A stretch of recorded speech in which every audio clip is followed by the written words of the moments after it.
Hello there friendos, Newbornkilik here, welcoming you back to another stupid urban story.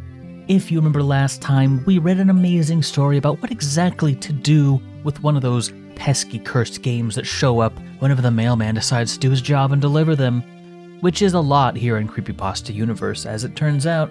Today we're going to be taking a look at another very aptly named creepypasta called Super Mario 64. And you might be thinking, Newbornkilik, how did you choose this one? Well, I used the find function on my computer, typed in blood, and I got less than 20 results, which immediately makes this a pretty good contender. It's all in good fun, no shade to the author, but with that in mind, let us begin the story. Super Mario 64. Also, I noticed that the tags on this were video games and historical archive. But author begins. I always liked Super Mario 64 when I was a kid. I remember playing it at my aunt's house all the time. Well, one day a pop-up appeared out of nowhere as I was watching gameplay footage on YouTube. Okay, of Mario 64? Wait, YouTube doesn't have pop-ups. Starting to see the holes in your lies already, author. But author was a little startled and about to close out of the window until author realized that it was a website showing a mint condition copy of Super Mario 64 for sale, which I am fairly confident would be very expensive at this point, but I'm sure there's a couple for sale. Luckily, in this very specific targeted pop-up that should definitely not be of any kind of concern, there was a picture and everything. I usually don't trust these things, but the feeling of nostalgia overpowered author, and author wanted to buy it. You don't. If it's in a pop-up, it's a virus, okay? 100% it's a virus. Anyway, the whole business was peculiar, seeing as how the owner of the game wanted the buyer to send an envelope containing $10 to and address on the site. I'm gonna let that slide because it is in fact the first weird spelling we've had. Instead of using something like PayPal, what made things even more strange was that when I tried to gain access to the website, I wrote down the URL because author has never heard of Control-C, Control-V. Copy and paste, it is your best friend. But after encountering some problems, the page was nowhere to be found. After a few days, the $10 was mailed. Sorry, I'm still trying to go back to that last sentence. I don't understand what's going on here, but I don't think that's how English works. Anyway, a few days after the $10 was mailed, did you send it? Author got a package containing the new copy of the game. The first thing I noticed when I opened the small box was that the official sticker with the Mario flying in the air was apparently peeled off or something. Alright, that'll go ahead and be red flag number 1. In its place was a piece of duct tape with Mario crudely written on it in permanent marker. You get away from that game right now. Permanent markers anywhere near your games? Back up. Alright, give it at least 6 feet. You don't want it, whatever disease that marker has, okay? I swear, Creepypasta universes, if you see a Sharpie, any kind of permanent marker, really, run. Author felt a little bit ripped off, but as long as the game worked, they didn't really care. I got out my Nintendo 64 and put the cartridge in. The screen turned on with a familiar Mario face that you could stretch and twist aimlessly, which is kind of really horrifying now that I'm actually thinking about it. Anyway, I remember laughing all the time at the results as a kid and decided to mess around for old time's sake. I moved the cursor over to Mario's ear and pulled it to elven proportions. He then screamed. He didn't actually scream. Anyway, I was going to do the same to the other ear when the TV suddenly produced loud static. Mario's whole head started deforming and twisting in ways that I didn't even know were possible for the model. Random sound effects from the game started playing along with the static. As all of this was occurring, I could hear a faint voice whispering in Japanese. It was probably saying, "Good luck to you, good luck to yours," but the voice was in a stammering and whimpering tone, so probably not. Anyway, author immediately shut off the game and tried again. You fool! The Sharpie was your first warning. Alright, the creepypasta you literally turned it on less than 60 seconds ago. And you're gonna turn it back on. Anyway, moving forward, okay. Know that it is your fault, okay? But author didn't bother with the Mario head this time and just selected a new file and started playing. When I selected the file, the game skipped the opening monologue by Peach. Hallelujah. Okay, speedrunners hate him. He got a hold of the only cartridge in the world that they would want to play more than vanilla. But Mario was just placed right inside the castle. Creepier still, Bowser didn't say anything either. He's not even here. Even he knows the spooky scary ghosts are coming to get ya. I tried to ignore it and played anyway. However, there should be a comma there, I just want to note that. I also noticed that there was no music, period, just dead silence, period, 3-word sentences. My English teacher in 2nd grade is rolling over in her grave right about now. I actually don't think she's dead. She will be, okay? I'm gonna call her up, let her know. Oh god, that sounded like a threat. That's not what I meant. Anyway, there weren't even any toads around to talk to. The only door I could enter was the Bob-omb battlefield. The other doors wouldn't even respond to my button commands, even though you just run up to them and you don't even push a button. He just opens them automatically. It's really not very good game design, if I'm honest, but yeah, you don't have to push any buttons. That's why it's not working. You're probably up there kicking, punching doors, and they're just trying to have a good time, let anyone through, and you're assaulting them. But the portrait of Bob-omb battlefield wasn't the usual picture. Of course it wasn't. It was just a stark white canvas. I was still trying to convince myself that these were just minor glitches, the Mario creepypasta happening already. Minor glitch. Not a big deal. Ignore it. But Arthur was convincing himself these were just minor glitches and that they wouldn't affect the gameplay at all. Once I entered the portrait, the image suddenly went from a blank canvas to the lethal lava land painting. That slightly unsettling image of the flame with an evil smile. That's exactly what I was gonna say. Alright, that was actually kind of creepy. Hold on, wait, what? No, I was gonna say like that exact thing. Yeah, that's when I started to get really suspicious. The mission select menu came up, and yet another weird detail was present. Instead of Big Bob-omb on the summit, the mission was called Turn Back. I have no idea what drove me to press A, but I did. Dumb, that's what drove you to do it. The level seemed normal. Everything was how I remembered it. Me with Arthur with my amazing memory from when I was a child. Even though all the spooky ghosts just emitting from your cartridge seemed perfectly fine to you, I thought I could finally enjoy my favorite childhood game. But then I saw him, Luigi. Did you really just put Luigi as an entire sentence? I'm actually here for it. Luigi is all the parts that a sentence needs. Alright, he is fantastic. I'm not taking away a point for that. There are no points, but if there were, you would get to keep one right now.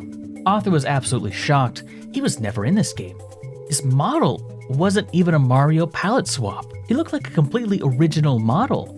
I see he found the period button. They have these things called run-on sentences, but generally they're done with commas. I'm just saying, if you're gonna butcher the English language, please do it properly. But Luigi just stood there until I tried to approach him.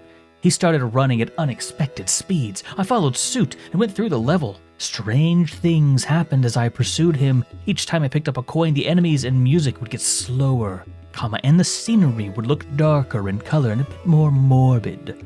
It kept gradually getting worse until I collected a 5th coin, so you got to the other end of the bridge. I'm pretty sure if you went up the bridge, there's like 5 coins there. Anyway, then, the music just stopped. The enemies laid down on the ground like they were all dead. I was seriously freaked out, but I kept chasing Luigi, me, brave Arthur. Very brave, most brave person alive. I went up the hill. No cannonballs rolled down trying to knock me over. I really wasn't surprised at this point. Another period. Okay, these are the shortest sentences in the West. That goddamn Quick Draw McGraw over here with this period button. Luigi was always just out of my sight as I ran. Once I reached the summit, I saw yet another object out of place. A small cottage. It was all that was seen on the top of the hill. Luigi was nowhere to be found. The cottage was certainly odd looking for a Mario game. It was old, plain, and broken down. Regardless of my fears at the moment, I had Mario enter the cottage. Yes, the great Lord Bob-omb, Lord of all blasting matter. This is just his cottage. You just committed a crime, right? Breaking and entering, not okay. But as soon as the door closed, a disturbing picture of a hanged Luigi immediately popped up, along with a very frightening scare cord. Scare cord? What does that mean? So you got jump scared. A scare cord. It sounded like a violin screech accompanied by a loud piano banging. Mario felt his knees and sobbed for roughly 5 minutes. I wasn't keeping track, trying to rush him along in the grieving process, but then the screen irised out. Honestly, respect for not rushing Mario. He just learned that he lost his brother, and this is a very delicate moment for him. I returned to the castle. Mario just slumped out of the painting. Which is a really, really funny image. The image switched from the lethal lava land portrait to an image of Luigi hanging himself. The room was different this time. It was now a small hallway. Toads with blank expressions and white robes lined the sides of the hallway. There was another painting at the opposite end that just completely and utterly scared me. It was a picture of my family. I see that you wanted to put a period here, and we missed that because the I in it is capitalized. But it wasn't even a photo from the time Super Mario 64 was released. It was a very, very recent photo. I remember posing for it last weekend. Author finally decided to reach for the on-off switch on the N64. There was no way I was going to play this anymore. However, when I flipped the switch, the game was still on. I flipped it back and forth, but to no avail. I tried unplugging the whole system, but it never left the screen. I was even still able to control Mario. I appreciate the fact that he at least decided to try to unplug the damn thing. A lot of people don't do that. My next recommendation, smash that thing with a hammer. Just like you should the like button. I couldn't just leave it on forever. Why? It's not drawing any power. Anyway, but Author kept playing. Author went to the photo of his family and jumped in. Only one mission was available, of course. This one was called Run, Don't Walk. I selected the mission. Let's go! The level started in a flooded hallway with platforms floating on the water. Mario landed on one of these, and the camera turned to show what was behind. A silent black void was slowly approaching Mario. It didn't look like anything, but I have a feeling in the next couple sentences he's going to describe to us what it looks like. Which is nothing, apparently. It didn't even look like finished graphics, just a giant blocky black blob. So it did look like something. Moving forward, I started jumping from platform to platform with no real goal in sight. I kept running, not walking, the darkness slowly but surely gaining speed. This kept going for what felt like hours. I was really doubting that it would ever end. Mario was just going in circles. Finding the black blob / void / thing caught up with Mario and enveloped him in darkness. He didn't scream or resist at all. It just consumed him. We at least know it wasn't coated like quicksand, which we know every newbie modder does. Mario fell out of the painting and back into the castle. I lost one of my 3 lives. The room was different now. Some of the toads were gone and the painting looked different. Different is the word of the day, apparently. My family and I were in the same positions, but our bodies were partially decomposed. It looked too real to be photoshopped. You have never seen people's Photoshop skills. They're insane.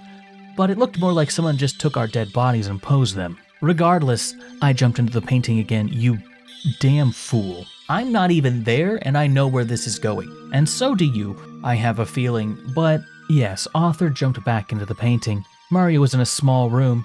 There was still only one mission available. It was called I'm Right Here, spelled just like that, with the period and everything awkwardly placed. Author selected the mission and prepared for the worst. Mario landed in a small dark room. There was no visible way out.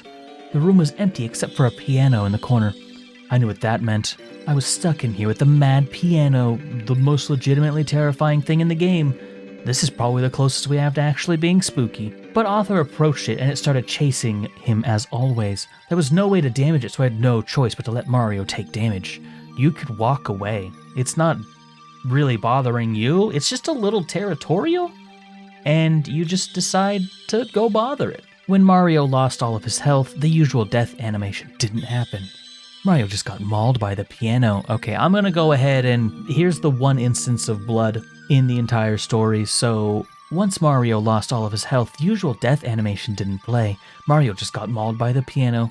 He fell as his blood and guts spilled on the floor. I know you didn't type out hyper-realistic blood, but I have a feeling you wanted to, and thought, maybe that's a little too cliche. So instead I'll just have the piano maul him. That's not cliche at all, he said with heavy sarcasm, moving into the next sentence. But yes, he fell as the piano mauled him. His blood and guts spilled on the floor, and the camera panned to the top view of his corpse.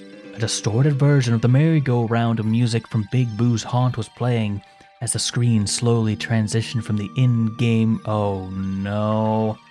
in-game shot to a photorealistic sketch of Mario's dead body in the same way as is in the shot. Okay, I really thought you weren't going to go there.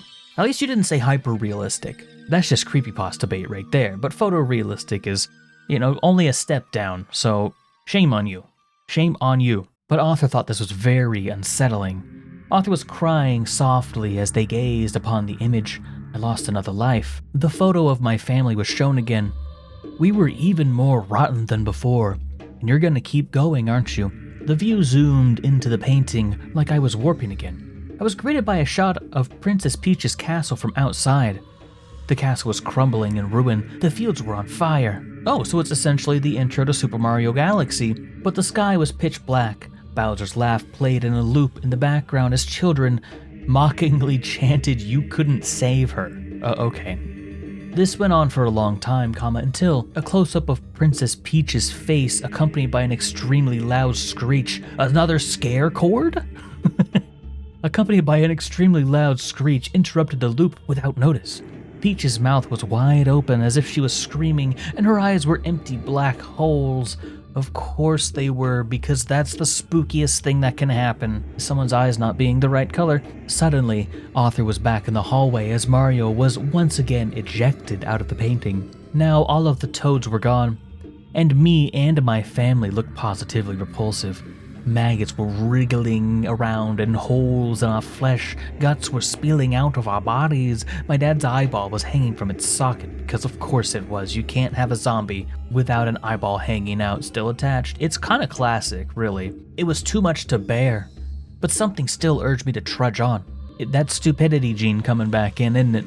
Anyway, Arthur jumped into the painting with only one life remaining. This time, there was no name for the mission, just a blank screen where the title would be. I selected the mission and Mario landed on a very small island in the middle of the ocean. There was a solitary sign. It only read, "Dive."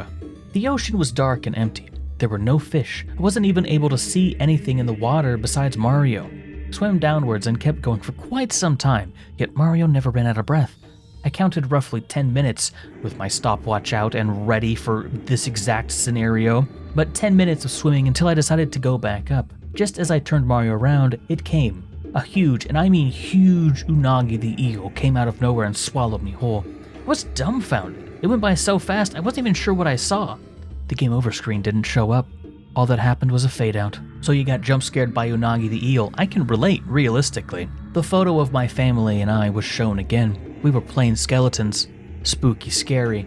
Once again, it looked very real. I couldn't move the camera at all, and it just stayed focused on the picture. I shut off the game and turned it on again. Wait a minute, I thought, so what, did you just make it a formality? Like whenever it wasn't turning off to be like, oh, I guess I should turn the power on.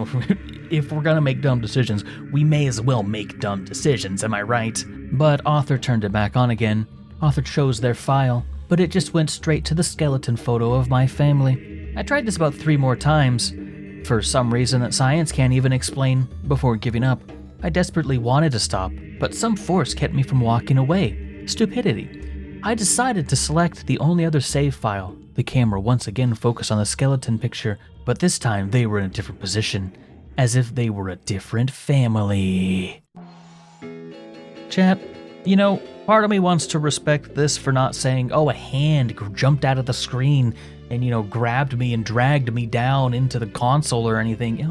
But at least then something would have happened. I suppose not all stories really need that, but yeah, I don't know. There weren't too many spelling errors in this one, so I will at least say that. There was really only the 1 or 2, and there were a couple commas out of place. Again, no shade to the original creator. This is all in jest, of course. Thank you for choosing to spend your time here with me today. And of course, thank you to my patrons, channel members, and Twitch supporters. I'm Newbornkilik, and I will see you in the next one. I'm out.